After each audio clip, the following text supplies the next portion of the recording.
Bonjour, bonjour, peuple racheté de Dieu. Que le Seigneur vous bénisse ce matin. Que le Seigneur vous accompagne dans toutes vos activités. Que sa lumière luise sur votre sentier. Je vous souhaite de passer une excellente journée dans la paix de notre Seigneur Jésus-Christ. Alors ce matin, je viens avec un message de la part du Seigneur. Un message que j'ai intitulé Nos offrandes révèlent le don de notre vie à Dieu. Oui, nos offrandes révèlent le don de notre vie à Dieu. En d'autres termes, nous sommes en train de dire que la manière dont nous avons l'habitude d'apporter nos offrandes à Dieu révèle clairement la manière dont nous nous sommes donnés nous-mêmes à Dieu. Jusqu'à quel niveau nous nous sommes donnés à Dieu. Cela déterminera avec exactitude les offrandes que nous donnons dans la maison du Seigneur. Je voudrais dire une chose ce matin, toi qui m'écoutes, c'est que si tu as l'habitude de donner, cela vient de ton cœur. Et la question que je pose encore ce matin, pour apporter la chose dans une autre question, d'une autre manière, c'est de savoir quelle est la superficie de Dieu dans ta vie, quels sont les différents domaines de Dieu dans ta vie que tu lui as remis, et quels sont ces deux autres domaines que tu ne lui as pas remis. Bien-aimé, ce matin, au travers de ce titre, tu as l'opportunité de faire une introspection personnelle au sujet de ce que tu as donné à Dieu et de ce que tu ne lui as pas encore donné. Mais bien aimé, la volonté de Dieu, c'est que notre vie tout entière puisse lui appartenir. Que tout ce que nous sommes, tout ce que nous avons, lui ait été donné au préalable à l'avance. Et bien aimé, si nous avons donné tout ce que nous sommes, toute notre vie au Seigneur Jésus, ça veut donc dire que tout ce que nous avons, tout ce que nous sommes et tout ce que nous possédons appartient donc au Seigneur. Bien-aimé, si tu as donc cet éventail de choses qui appartiennent à Dieu, comment peux-tu donc dire que tu ne vas pas donner? Comment peux-tu donc dire que tu ne pourras pas donner généreusement? Tout simplement, je te dirai une chose ce matin, et il y a des choses que tu ne lui as pas données.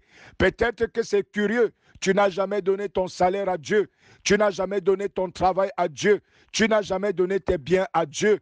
Peut-être la seule chose que tu as donnée à Dieu, c'est ta voix. La seule chose que tu as donnée à Dieu, c'est ton corps. La seule chose que tu as donnée à Dieu, c'est peut-être ta maison. Mais le reste des choses, tu n'as jamais pu lui donner. Alors comprends une chose ce matin.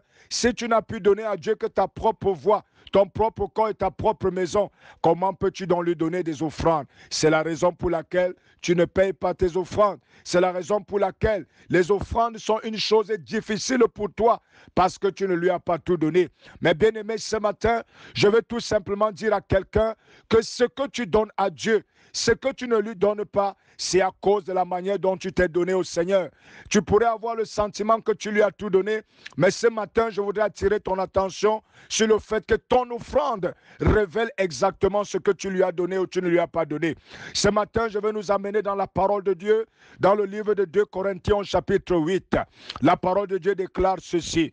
L'apôtre Paul va faire un témoignage au sujet de l'église de la Macédoine. Il va dire ceci, que cette église, étant profondément pauvre, va néanmoins faire une contribution étonnante. Et justement au verset 5, il va donner la raison pour laquelle une telle grâce s'est-elle manifestée. Il dira c'est à cause de ce qu'ils se sont au préalable donnés entièrement à Dieu et ensuite ils se sont donnés à nous les serviteurs de Dieu. Alléluia. Bien-aimés, ce matin, l'église de Macédoine, dans sa pauvreté, a tout donné à Dieu, a donné le meilleur qu'il pouvait donner et ils ont fait une contribution étonnante au-delà des attentes de tout le monde. Bien-aimés, c'est ça qu'on appelle la grâce de Dieu.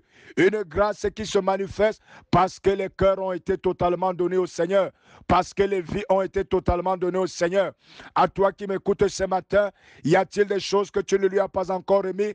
Y a-t-il des choses qui t'appartiennent en propre et qui n'appartiennent pas au Seigneur? Ce sont les domaines de ta vie que tu ne lui as pas remis. Et c'est pour cela que tu ne peux pas prétendre que tu lui as donné toute ta vie. La volonté de Dieu, c'est que tu lui sers de tout. Et c'est quand tu lui sers de tout que tu deviens donc une offrande agréable pour lui.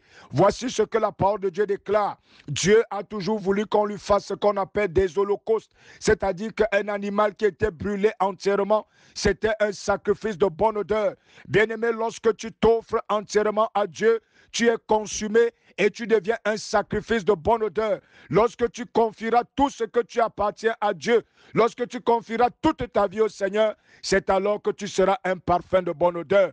Et de ce parfum de bonne odeur viendront donc des offrandes de bonne odeur qui attireront donc la faveur de Dieu dans ta vie. Ce matin, que le Seigneur te bénisse. Shalom, shalom, shalom, shalom.